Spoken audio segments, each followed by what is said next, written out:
Muy bien, el día de hoy yo les voy a hablar sobre el uso de tecnologías espaciales en temáticas o en estudios de cambio climático a nivel mundial. Ya lo decía Edwin en la conferencia anterior, ¿no es cierto?, que uno de los grandes fuentes de información es la información satelital. Por eso les voy a hablar de la importancia de esta información en temas de cambio climático, las principales aplicaciones que se están usando, los estudios marítimos en cambio climático también, y un poco de la visión del Instituto Espacial Ecuatoriano en cuanto es el desarrollo de este tema.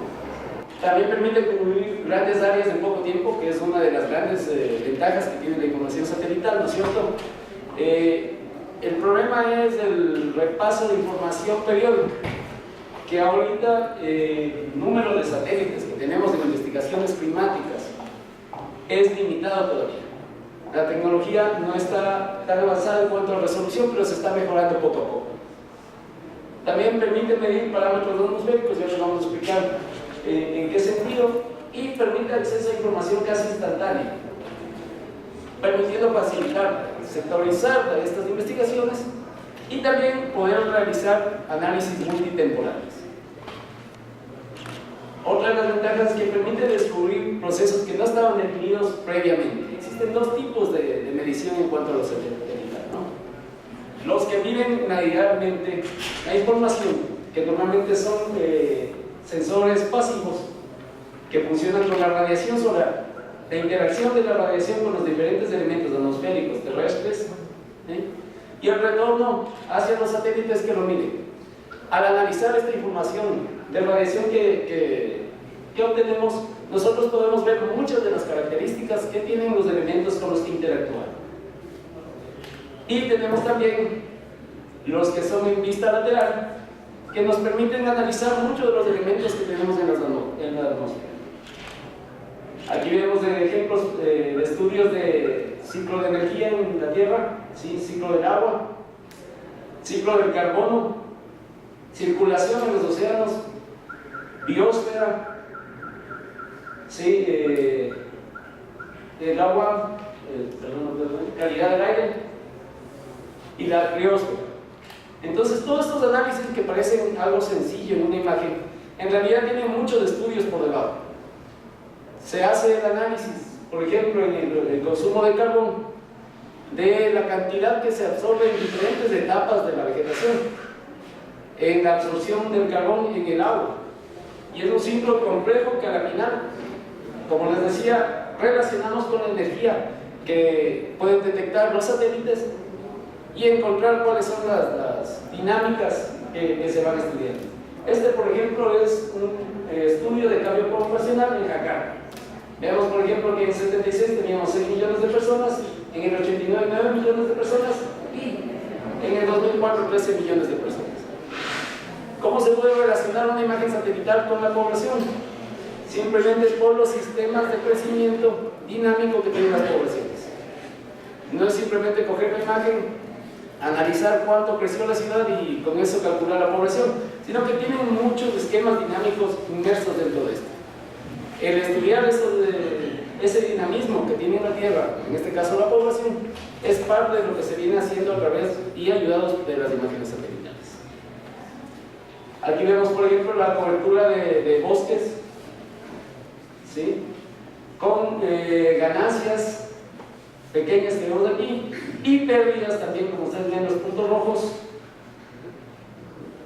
en cuanto a los bosques. Y podemos hacer análisis de deforestación y reforestación que se vienen dando a nivel mundial.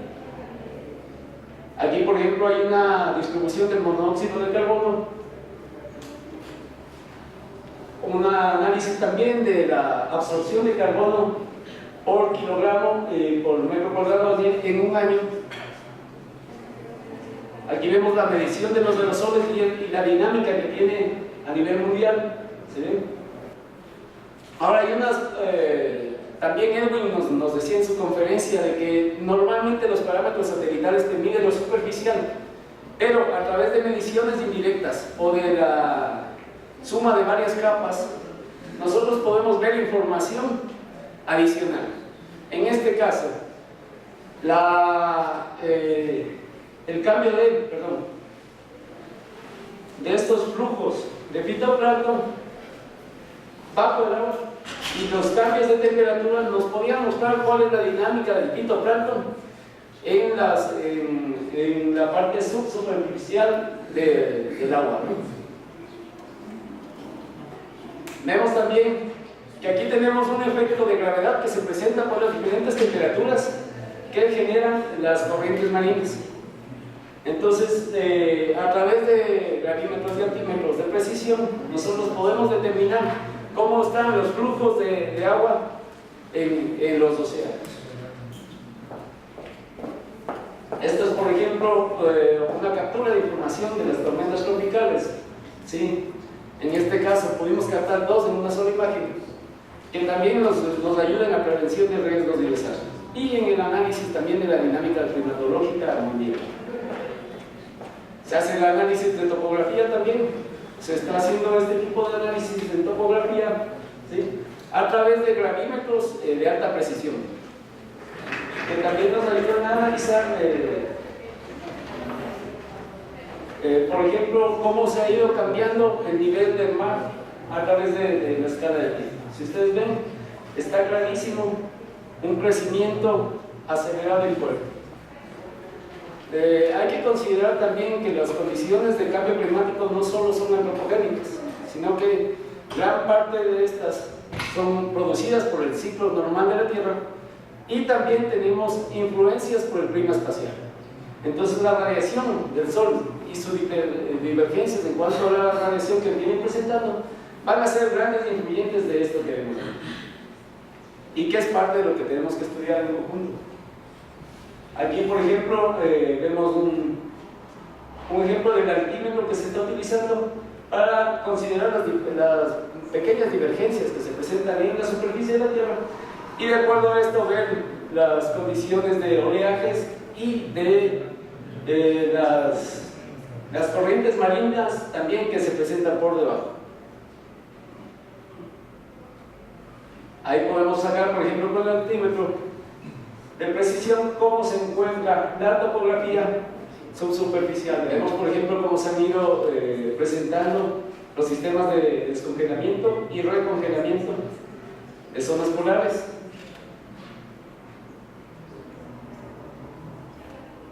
Vemos también el influjo de aguas contaminadas dentro del mar.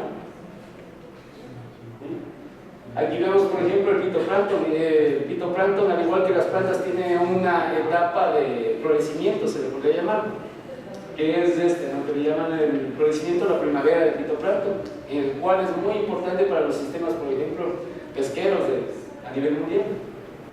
El Worldview de la NASA también tiene información que les va a ser de mucha utilidad, sobre todo porque ya es de información procesada. Entonces aquí ya pueden encontrar concentraciones de elementos atmosféricos, inclusive temas como puntos de calor o puntos de incendio que ya están procesados y detallados.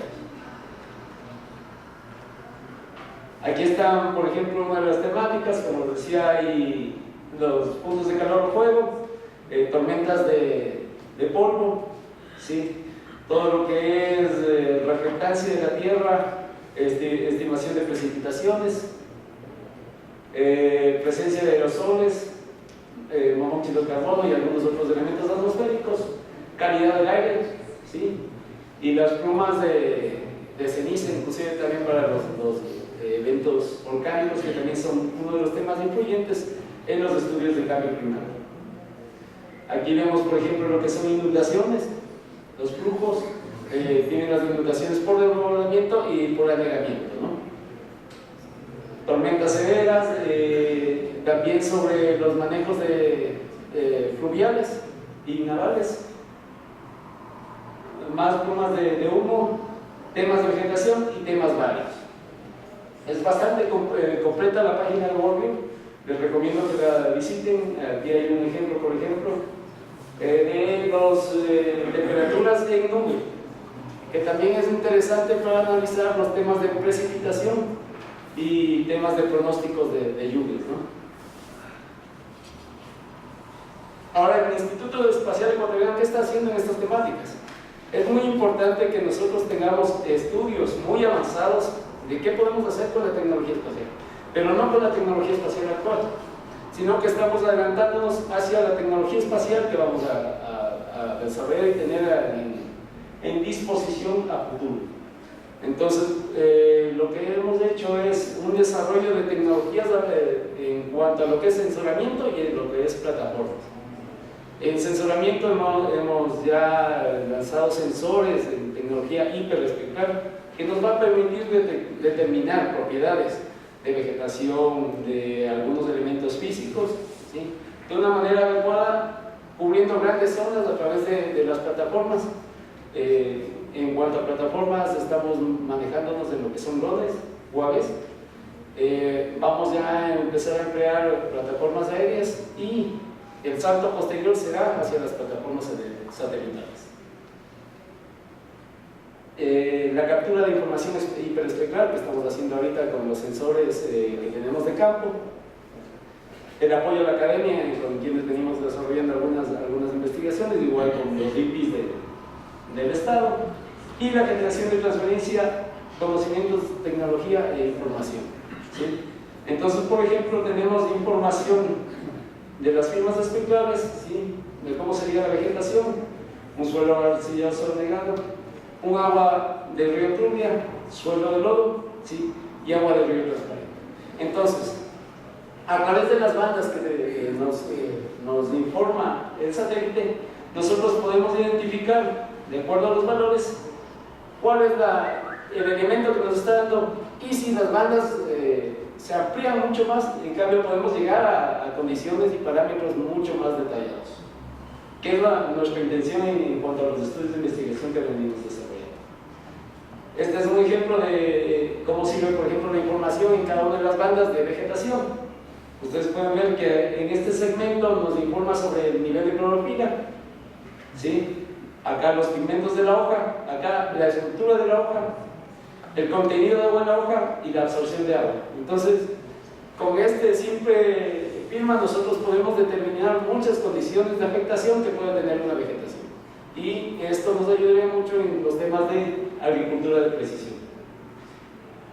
Entre los temas de transferencia tecnológica que hemos hecho es que estas firmas espectrales están a disposición del público, ¿sí?, con toda la información que es anexa. En este caso, este es parte del estudio de predicción de cosechas y análisis de cambio climático en 3 cultivos de país que se hizo en conjunto con INAMI e INIAP.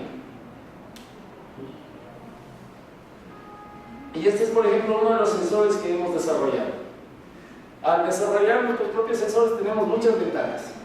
Podemos hacer muchos cambios a lo que es la tecnología, ¿no es cierto?, adaptar la tecnología a nuestras necesidades, disminuir los costos de construcción, hacer dispositivos especializados para un solo tipo de medición, y también evitamos la dependencia tecnológica, que lo que hace es que se amplíen los costos de adquisición, de mantenimiento, ¿sí?, y que también limite a lo que nos da el proveedor comercial en cuanto a usos. En cambio, aquí le podemos amplificar los usos, y hasta hemos mejorado el sistema de comunicación, por ejemplo, de estos sensores con otros dispositivos.